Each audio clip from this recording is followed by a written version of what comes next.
કેમ છે બાળકો? ચાલો આજે આપણે જે કહાની છે તે લખીશું અને સમજીશું. આપણને કુલ 2 કહાનીઓ આપેલી છે. પહેલી છે એકતા હી શક્તિ અને બીજી છે જૈસે કો તૈસા. તે આપણે બંને કહાની અત્યારે લખીશું અને સમજીશું. તેમાં આપણને પોઈન્ટ આપેલા છે. તે પોઈન્ટ હું તમને સંભળાવી દઉં, પણ તમને એનો ફોટો નથી મોકલતી, કારણ કે તમને એ પોઈન્ટમાંથી નહીં, પણ તમારી રીતના સ્વતંત્ર કોઈ શબ્દ ફેરફાર કરી અને જે લખવાનો રહેશે તો વધુ ઓછા શબ્દ તમારી મેળે તમે લખી શકો છો. પણ તમને તે પોઈન્ટ તમને વાંચી સંભળાવું છું. તેના ઉપરથી આપણે જે કહાની એ બનાવવાની રહેશે. હવે એમાં આપણને એકતા હી શક્તિ એના પોઈન્ટ આપેલા છે. પહેલો પોઈન્ટ છે એક બુઢા કિસાન. ત્યાર પછી છે 4 બેટે बेटों का आपस में लड़ना झगड़ना. बूढ़ा किसान मृत्युशय्या पर बेटों की चिंता. बेटों को बुलाना, लकड़ियों का गट्ठर तोड़ने के लिए कहना, तोड़ न पाना. गट्ठर की लकड़ियाँ अलग अलग करके प्रयत्न. बेटे को एक एक लकड़ी तोड़ के लिए कहना, आसानी से तोड़ना અને શીખ. તે આપણને એના પોઈન્ટ આપેલા છે. હવે ત્યારે આપણે વાર્તા છે તે સમજીશું. હવે પેલું છે એકતા હી શક્તિ. આપણી કહાની છે તેમાં આપણે જોશું. પહેલો ફકરામાં एक गांव में चतुर सिंह नामक एक धनिक किसान रहता था. એક ગામ હતું, તેમાં ચતુરસિંહ તેવું નામનો એક ખૂબ ધનવાન કિસાન હતો. તે રહેતો હતો. उसके 4 बेटे थे. તેના 4 દીકરાઓ હતા. वे आपस में सदा लड़ते झगड़ते रहते थे. કિસાન હતો તે કિસાનના છે તે 4 દીકરાઓ હતા. તે આપસમાં એટલે કે એકબીજા તે હંમેશા તે ઝઘડો કરતા રહેતા હતા. बूढ़ा किसान उन्हें मिलजुल कर रहने के लिए समझाता था.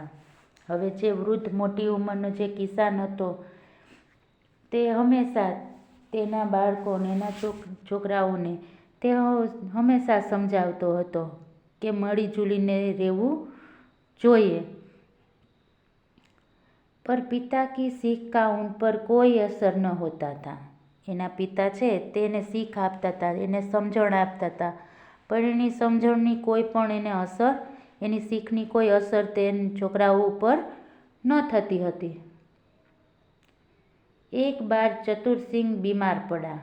એક સમય એવો આવ્યો કે ચતુરસિંહ છે તે ખૂબ બીમાર પડી ગયો. अब उसे विश्वास हो गया कि मृत्यु का समय आ पहुंचा है.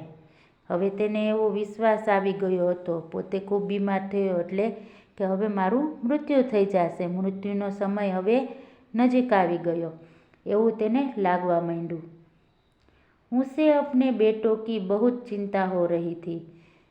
કિસાન હતો જે ચતુરસિંહ તેને એના દીકરાઓની ખૂબ ચિંતા થતી હતી. શું કામ એને? કે તે એકબીજા તે હંમેશા ઝઘડતા હતા, ખૂબ બાંધતા હતા એ માટે. आखिर उसने चारों बेटों को अपने पास बुलाया. અંતે એ સમયે તેના 4 દીકરાઓને કિસાને જે ચતુરસિંહ છે તે પોતાની પાસે એના 4 દીકરાઓને બોલાવે છે.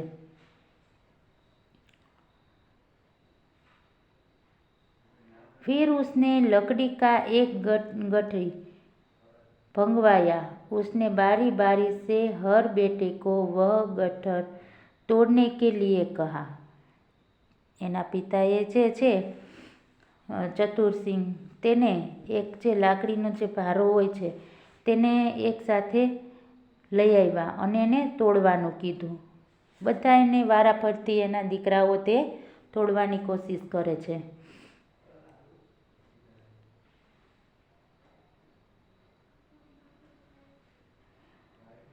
लड़कों ने गट्ठर तोड़ने की खूब कोशिश की, पर उससे कोई भी उस गट्ठर को तोड़ नहीं सका। જે ગઠરી એકસાથે જે લાકડીઓનો ભારો જે બાંધેલો હતો તેના દીકરાઓએ આવી અને વારાફરતી બધાય તપાસવા માંડ્યા, જોવા માંડ્યા, કોશિશ કરી તોડવાની, પણ એકેથીને તે તૂટી નહીં, તેને કોઈ તોડી શક્યા નહીં, એકે દીકરા। ત્યાર પછી इसके बाद किसान ने उस गट्ठर में से एक एक लकड़ी अलग अलग करके एक एक बेटे को तोड़ने के लिए दी। હવે જે ગઠરી હતી, જે ભારો હતો લાકડાનો, તેમાંથી ને એક એક લાકડી બહાર કાઢી અને બધા દીકરાઓને એક એક લાકડી આપી અને તેને તોડવાનું કીધું।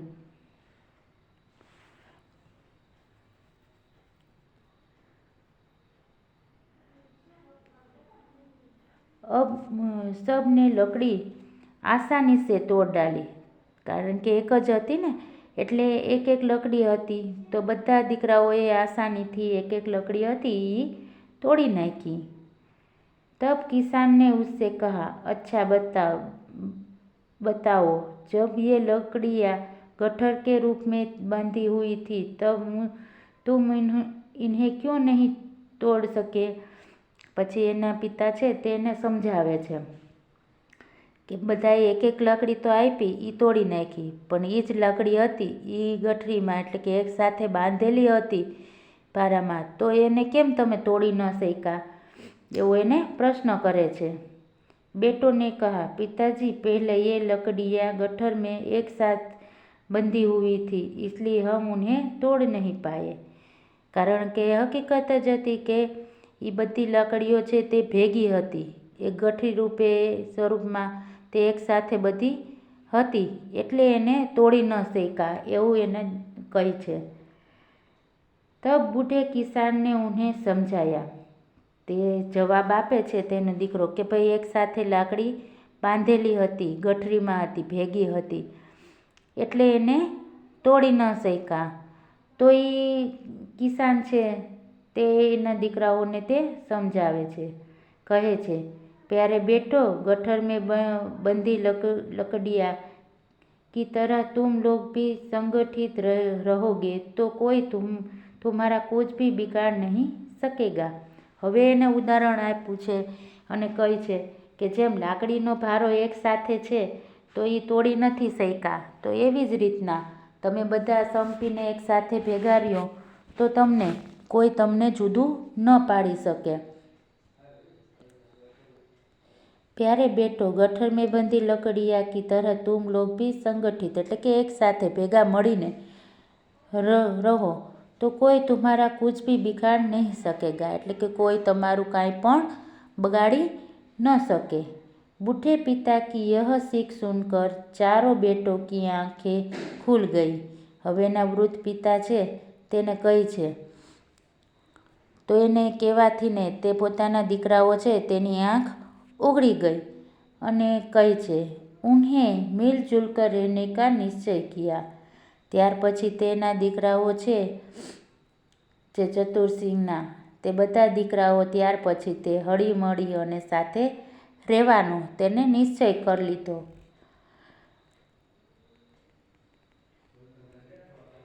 ત્યાર પછી આપણને આ કહાનીમાં એ શીખ મળે છે કે એકતા મેં બહુ શક્તિ હોતી હૈ, એટલે કે આપણે જે હળીમળી અને ભેગા સંયુક્તમાં રહીએ છીએ તો એમાં ખૂબ શક્તિ હોય છે।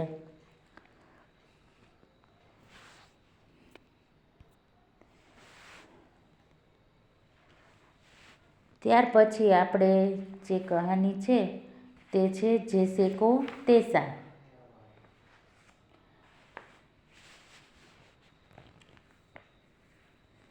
હવે જૈસે કો તૈસા છે તેમાં આપણે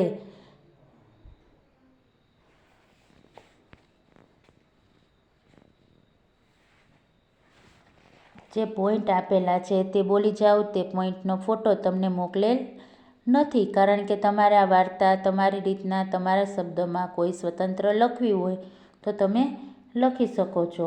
કુલ એને 15 લીટીમાં થવો જોઈએ વાર્તા, અને તેમાં પોઈન્ટ આપવા જરૂરી છે. કુલ 3 થી 4 પોઈન્ટ ફકરા આપવાના છે. તેના જે જેસિકો તેસાના જે પોઈન્ટ છે એ તમને વાંચી સંભળાવું છું. તમને એનો ફોટો નથી મોકલતી અને ત્યાર પછી તમને હું વાર્તા છે તે સમજાવીશ. હવે એમાં છે પહેલો પોઈન્ટ છે, अंधी औरत, आँखों का इलाज अच्छी होने पर ही डॉक्टर की पूरी फीस देने की शर्त, औरत के घर से डॉक्टर द्वारा धीरे धीरे फर्नीचर तथा अन्य कीमती चीज़ें चुरा कर ले जाना, औरत की आँखों अच्छी होना, घर में सामान देखना, डॉक्टर को फी न देना, डॉक्टर का बदलाव में अदालत में जाना, न्यायाधीश का मामले को समझ जाना, फैसला औरत के पक्ष में અને શીખ.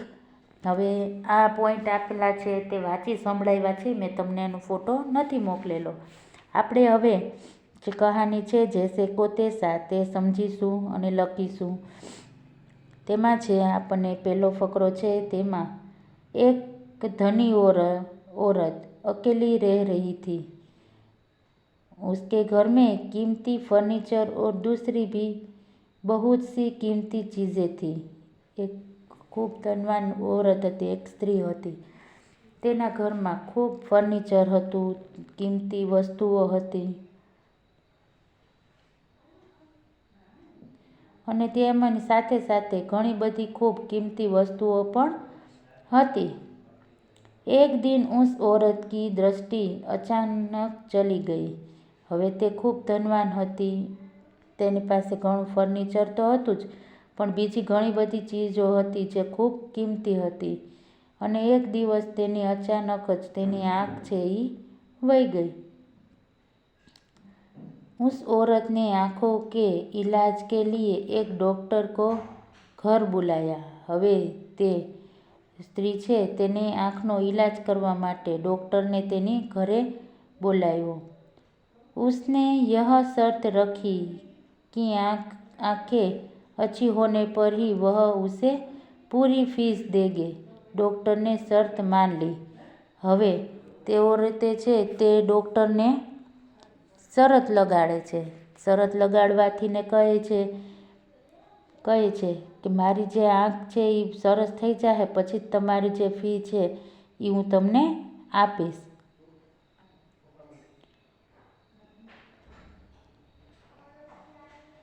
उस औरत ने आँखों के इलाज के लिए एक डॉक्टर को घर बुलाया. उसने यह शर्त रखी कि आँखें अच्छी होने पर ही वह उसे पूरी फीस देंगी. ડૉક્ટરને શરત માન લી. તેને શરત રાખેલી હતી કે જ્યારે મારી આંખ આવી જાય, સરસ થઈ જાય ત્યાર પછી જ હું તમને તેના પૈસા આપીશ. તો ડૉક્ટરે પણ એ શરતનો સ્વીકાર કરી લે છે, તે માની લે છે. હવે ત્યાર પછીનો છે ફકરો છે ત્રીજો. તેમાં કહે છે કે डॉक्टर प्रतिदिन उस औरत के घर इलाज करने के लिए आने लगा. હવે તે औरतનો ઈલાજ કરવા માટે તે ડૉક્ટર છે તેની પાસે ઈલાજ કરવા આવે છે. औरत के घर इलाज करने के लिए आने लगा. जाते समय वह उससे घर से कोई न कोई कीमती चीज़ उठाकर ले जाता था. હવે જ્યારે પણ તે ડૉક્ટર આવે ત્યારે ઈલાજ કરવા, ત્યારે રોજના માટે કોઈને કોઈ ઘરની જે કિંમતી વસ્તુ હોય તે લઈને જતો હતો.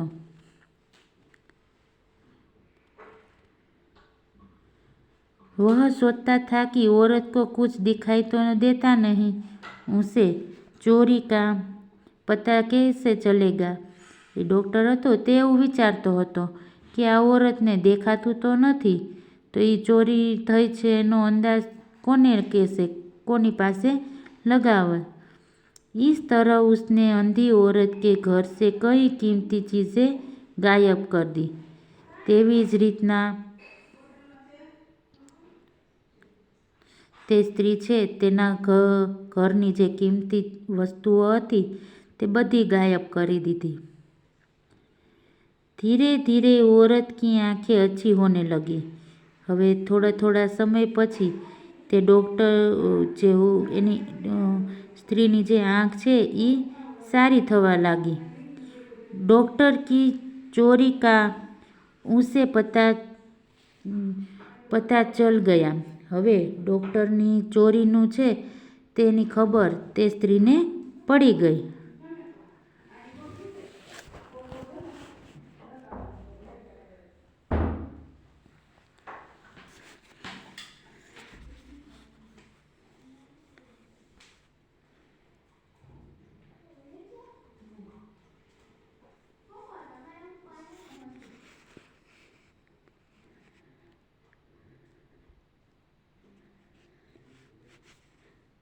डॉक्टर प्रतिदिन औरत के घर इलाज करने के लिए जाने लगा। जाते समय वह उसके घर से कोई न कोई कीमती चीज उठाने लगा था। वह सोचता था कि औरत को कुछ दिखाई तो देता नहीं, उसे चोरी का पता कैसे चलेगा। उस तरह उसने अंधी औरत के घर से कई कीमती चीजें गायब कर दी। तेवी ज रीतना डॉक्टरे घणी बधी चीजों છે તે સ્ત્રીના ઘરમાંથી ને ગાયબ કરી દીધી। ધીરે ધીરે औरत की आंखें अच्छी होने लगी। થોડા થોડા સમયથી ને તેની જે સ્ત્રીની જે આંખ હતી તે સરસ થવા લાગી। डॉक्टर की चोरी का उसे पता चल गया, फिर भी वह चुप रही। હવે ડૉક્ટર છે તે ચોરી કરે છે તેની ખબર તે સ્ત્રીને પડી ગઈ, तो पण ते त्यां चूप रहती हती। आखिर औरत की आंखें बिल्कुल अच्छी हो गई। जे स्त्री हती तेनी आंख छे एकदम सरस थई गई। डॉक्टर ने उसे अपनी फीस मांगी। डॉक्टरे तेने जे इलाज कर्यो ते स्त्रीनो तेनी फी तेनी पासे मांगी। औरत ने फीस देने से इनकार कर दिया। हवे जे फी आपवानी हती ते फी न आपी, તે સ્ત્રીએ તેને ના પાડી દીધી। डॉक्टर ने अदालत में औरत के खिलाफ शिकायत दर्ज करवाई। હવે ડૉક્ટરે છે તે સ્ત્રી ઉપર અદાલતમાં એની શિકાયત તે કરી।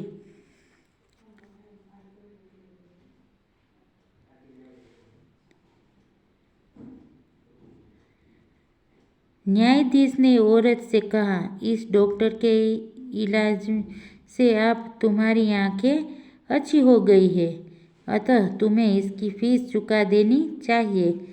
જે જજ છે તે ન્યાયાધીશ છે તે કહે છે કે આ ડૉક્ટરના ઇલાજથી તારી આંખ છે એ બિલકુલ સરસ થઈ ગઈ છે, તો તારે તેની જે ફી થાય છે તે દઈ દેવી જોઈએ।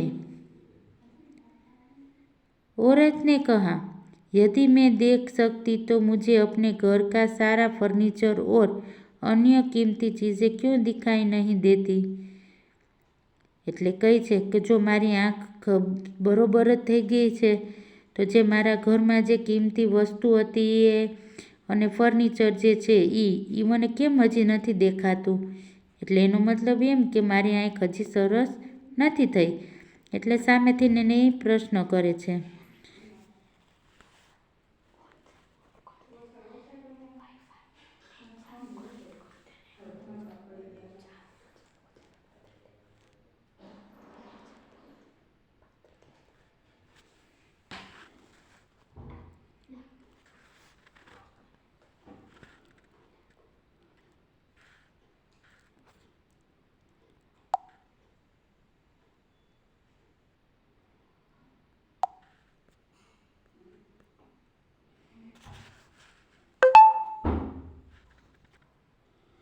તેને કહે છે કે તું મારા ઘરમાં કેમ મને બધી કિંમતી વસ્તુઓ જે છે તે દેખાતી નથી।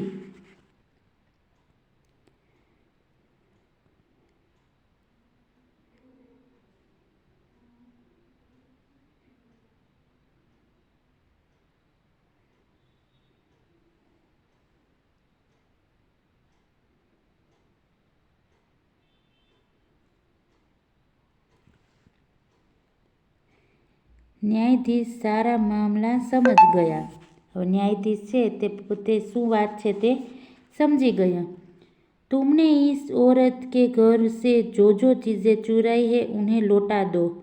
तुमने तुमने इसके अंधेपन का इलाज किया है, उसके लिए तुम्हें एक पैसा भी नहीं मिलेगा।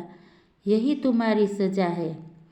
હવે જે ન્યાયાધીશ છે તેને કહે છે કે જે ત્યાં સ્ત્રીની જે ઘરમાંથીની જે વસ્તુઓ લીધી છે તે બધી વસ્તુઓ એની પાસે પહોંચાડી દે અને તે જે ઈલાજ કર્યો છે તે ઈલાજ માટે તને એક પણ પૈસો નહીં મળે। તો શું કહે છે એમાં શીખ આપે છે तो कि किसी व्यक्ति की लाचारी का अनुचित लाभ उठाने का परिणाम बुरा होता है।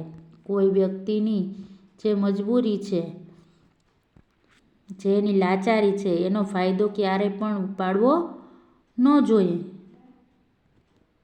अने उपाड़े एनो फायदो तो एनु जे परिणाम आवे छे ते बहु ज बुरू आवे छे।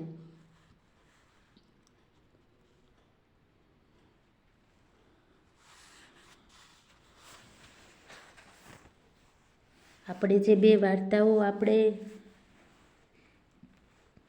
કરેલી છે અત્યારે, જૈસે કો તૈસા એટલે કે જે જેવું છે તેવું તેને સાથે એવું તેને મળવું, એટલે કોઈ ચતુરાઈ કરે તો કોઈક એનાથી ને ડબલ ચતુરાઈવાળું કોઈ હોય તો એવી જ રીતના આપણે સરસ મજાની જે કહાની છે તે આપણે સમજી ગયા। હવે તમારે આ બે કહાની છે તે તમારે તમારી ફેર નોટમાં અને એક વખત છે તે હોમવર્કની બુકમાં તમારે લખવાની રહેશે। જ્યારે પણ આપણે ટેસ્ટના પેપર તમે લેવા દેવા માટે આવો સ્કૂલે ત્યારે તમારે આ બુક સાથે ફેર નોટની અને રફ બુક એ બંને તમારે ચેક કરાવવાની રહેશે। ક્રમસર જે નિબંધ અને વાર્તાઓ આપેલી છે તે અનુક્રમણિકામાં સરસ મજાની તારીખ લખી અને નામ લખી અને લખવાનું રહેશે। એમાં 4 વાર જે આપણને નિબંધ આપેલા છે તે 4 એ લખવાના છે અને ત્યાર પછી આ વાર્તાઓ છે જે કહાની તમને આપેલી છે, કુલ 2 કહાની આપેલી છે, એક એકતા હી શક્તિ અને બીજી છે જૈસે કો તૈસા। હવે તમારે આ ફેર નોટમાં લખવાની રહેશે, એક વખત એમાં અને એક વખત રફ બુકમાં।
આપણને જે નિબંધ આપેલા છે તે નિબંધ નોંધી લીધા હશે। ત્યાર પછીની જે 2 વાર્તાઓ આપેલી છે આપણે એ 2 વાર્તાઓ પણ તમારે નોંધવાની રહેશે।